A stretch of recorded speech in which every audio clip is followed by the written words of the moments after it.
తన భార్య మౌనిక వచ్చే ఎన్నికల్లో పోటీ చేస్తారని నటుడు మంచు మనోజ్ స్పష్టం చేశారు.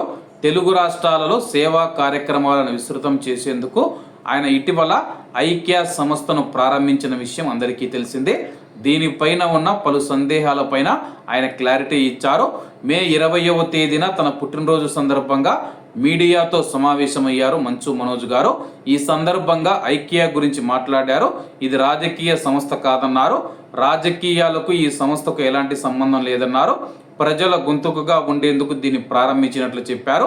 దీని కార్యకలాపాల కోసం సొంత నిధులను వెచ్చించనున్నట్లు తెలిపారు.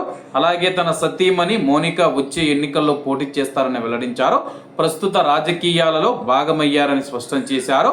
మీ నాన్నతో గొడవలు సద్దుమణిగాయి అని చెప్పేసి అడగా అది ఎవరిని అడగాలో మీకు తెలుసు, కానీ మైక్తో వెళ్ళకండి, వెళ్ళిన హెల్మెట్ పెట్టుకోండి అని చెప్పేసి సరదాగా అయితే మంచు మనోజ్ గారు అయితే మాట్లాడారనమాట.